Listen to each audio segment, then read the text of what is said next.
మీద ఉమ్మితే లేకపోతే రోడ్డు మీద చెత్త పడేస్తే ఎదురుకుండా పెట్టుకుని just like in the United states లేకపోతే ఇతర సంపన్న దేశాలన్నింటిలో ఫైన్ వేసి వాళ్ళని అక్కడే పీనలైజ్ చేసే పద్ధతి మనం ఎందుకు తీసుకురాలేము?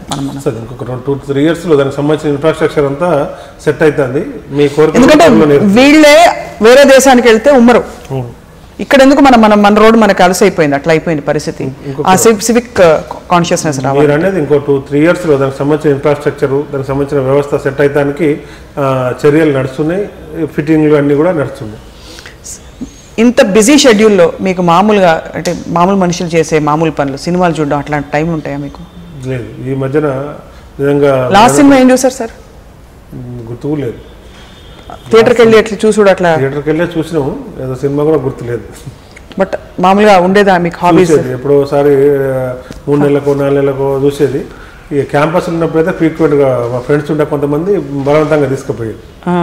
బలవంతం ఎందుకు మీకు? అంటే నచ్చదని కాదు, ఏదో బిజీ సెట్, రేపు పోదాంలే ఎల్లుండి పోదాంలే అంటే లేదు ప్రజానాయకులు అసలు ఎంటర్టైన్మెంట్ ఉండకూడదు అట్లాంటి పాలసీలు ఉన్నాయి. అట్లే లేదు, సినిమాలు చాలా ఎక్కువ చూసేది, చాలా వరకు చూసేది, అదేం లేదు. సినిమాలు చూడొద్దు అనేది ఏం లేదు, కాకపోతే ఈ మధ్యన అవకాశం ఆ టైం రావట్లేదు అంతే. మీ ఆఫీస్లో ఎవరు అన్నారు సార్ మిమ్మల్ని మేయర్గా ఎంచుకోవడానికి? ఒకటి, మీరు చేసిన ఉద్యమంలో మీ పని కాకుండా మీరు హైదరాబాద్కి సంబంధించి బాహుబలిలో ఉంటారు కాబట్టి చూడంగానే మేయర్ గారు అనగానే అందరు లేచి నిలబడాలి, అలా ఉండాలని చెప్పి కేసీఆర్ గారు ఫీల్ అయ్యారు. వాస్తవం అది కాదు. కేసీఆర్ గారికి తొలినాళ్ళ నుంచి ఏ రకంగా కష్టపడడం, ఏ రకంగా కొంత లీడర్షిప్ క్వాలిటీస్ ఉన్నాయి, జనాలను ఏ రకంగా కన్విన్స్ చేస్తాడు, ఏ రకంగా ఏందనేది ఒక గురువు, ఒక తండ్రి ఏదైతే ఉందో కొంతమేర వరకే ఉంటారు.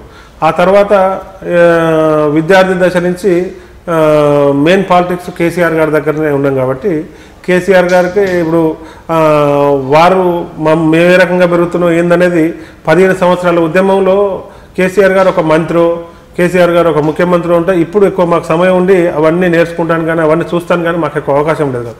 కేసీఆర్ గారు ఉద్యమ నాయకుడిగా 14 సంవత్సరాలు మాకు చాలా సన్నిహితంగా ఒక తండ్రి, ఒక గురువులాగా ఉండే అవకాశం వచ్చింది కాబట్టి వారిని చూసుకుంటూ మేము నేర్చుకోవడం కానీ, ఆయన చెప్పినవి మేము పాటించడం కానీ, ఆయన మమ్మల్ని అబ్జర్వ్ చేయడం కానీ, మేము ఆయన చూసి నేర్చుకోవడం కానీ అవన్నీ జరిగినాయి కాబట్టి ఎవరు దేనికి పని చెప్తారు, ఎవరు దేనికి ఎక్కడ ఏం చేయగలుగుతారు అనేది చూసి ఆయన పెట్టగలరు. మిమ్మల్ని ఇక్కడ ఎంచుకున్నారు అంతే. అంతేగాని బాహుబలో ఇంకోటో అదే కాదు.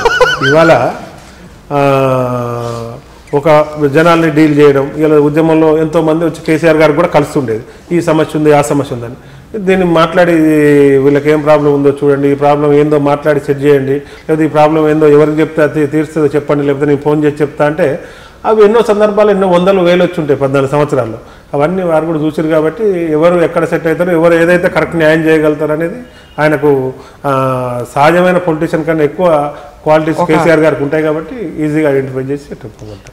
ఇంకోటి కూడా అంటారు, మీరు మీ మూలాలు మర్చిపోలేదు, మీరు అంటే ఎంత కష్టమైన పరిస్థితుల్లో మీరు పెరిగారు, మీకు సాయం చేసిన వాళ్ళని మర్చిపోరని చెప్పేసి మీ సన్నిహితులు ఎవరో చెప్పారు, గుర్తున్నారా? అట్లా అంటే చాలా ఇబ్బంది పడి మీరు పైకి వచ్చారట కదా చదువుకోవడం దగ్గర నుంచి. అన్ని జనరల్గా కాన్వెంట్ చదవలేదు, సర్కార్ స్కూల్ని చదువుకుంటూ వచ్చినాం కాబట్టి సహజంగా కొంత జ్ఞాపకశక్తి కూడా ఎక్కువగా ఉంటుంది.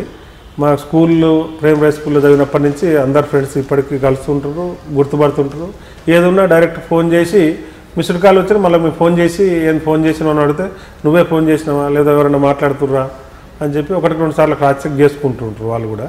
నేనే ఫోన్ చేసినా చెప్పురా అంటారు, నువ్వు అట్లే మాట్లాడుతున్నావు, అదే భాష మారలేదు, భాష ఎందుకు మారుతుంది, పుట్టుకతోటి వచ్చింది కదా, పుట్టుకతోటే ఉంటుంది చెప్తాను.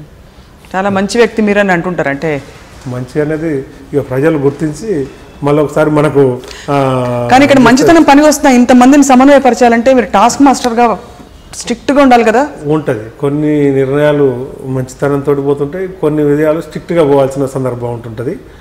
నిర్ణయాలు తీసుకున్నప్పుడు స్ట్రిక్ట్ ఉంటాయి, వాటిని కన్విన్స్ చేయాల్సినప్పుడు మంచితనం ఉంటుంది.